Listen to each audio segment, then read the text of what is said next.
খুবই অল্প সময়ের মধ্যে আজকে করে দেখাবো রুই মাছের রেসিপি সরিষা দিয়ে।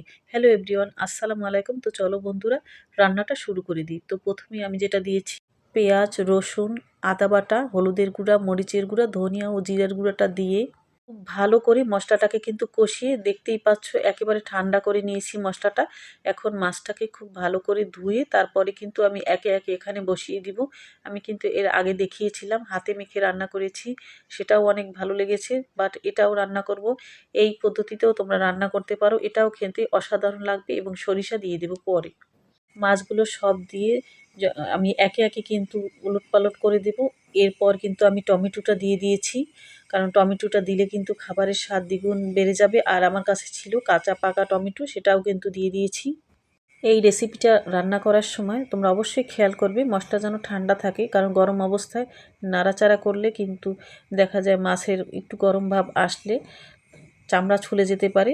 তাই আমি কিন্তু মশলাটাকে একদম ঠান্ডা করি তারপর মাছটাকে দিয়েছি। এখন এই পর্যায়ে কিন্তু আমি বাটা সরিষাটা দিয়েছি। এখানে আমি হলুদ এবং লাল সরিষা দিয়েছি আর 2 পিস কাঁচামরিচ বেটে দিয়েছি। কাঁচামরিচ দেওয়ার কারণে কিন্তু খাবারটা একদম তিতা লাগবে না এবং অসাধারণ খেতে হবে। তো আমি সব দিয়ে তারপরে কিন্তু হালকা একটু ঝোল দিয়ে তারপর ঢেকে দিব। এই যে ঢেকে দিয়ে কিছুক্ষণ পরে কিন্তু চলে আসছি। মাছটা সিদ্ধ হতে যতটুকু পানি দরকার হয় খুবই সামান্য পরিমাণে পানি দিয়েছি, কারণ টমেটোর ভিতর থেকে যথেষ্ট পরিমাণে পানি বের হয়ে গেছে। এবং ঢাকনা দিয়ে ঢেকে দেওয়ার ফলে কিন্তু খুব তাড়াতাড়ি মাছটাও সিদ্ধ হয়ে গেছে। যে দেখাচ্ছি একদম মাখো মাখো অবস্থায় আমি রেখে দিব। এই মাছ রান্নার পাশাপাশি আরও কী রান্না করেছি সেটাও তোমাদেরকে দেখাবো আস্তে আস্তে। তো ঝোলটা আমার কাছে মনে হচ্ছে আর একটু টানিয়ে নিতে হবে। দেখো কি পরিমাণে একদম ঘন কিন্তু হয়ে আসছে এবং দেখতেই কিন্তু একটা লোভনীয় ভাব চলে আসছে। সবাইকে স্বাগতম সাথী কুকিংস অ্যান্ড ব্লগে। যারা ইউটিউব চ্যানেল থেকে দেখতেছো তাদেরকে অসংখ্য ধন্যবাদ, যারা ফেসবুক থেকে দেখতেছেন তাদেরকেও অসংখ্য ধন্যবাদ।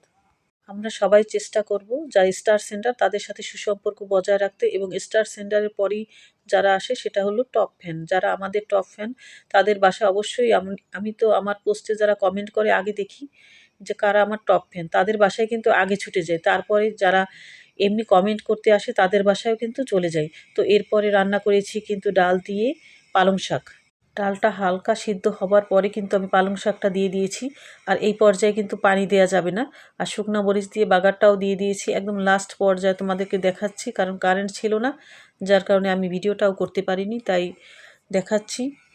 এরপরে ফুলকপি রান্না করব চিংড়ি মাছ মশলা দিয়ে, শুধু পানি দিয়ে ঢেকে দিলেই কিন্তু একদম রান্নাটা কমপ্লিট হয়ে যাবে। ফুলকপি আমার কাছে খুব একটা ভালো লাগে না, কিন্তু তারপরও বাসায় যেহেতু গেস্ট আছে অনেক, তাই রান্না করলাম।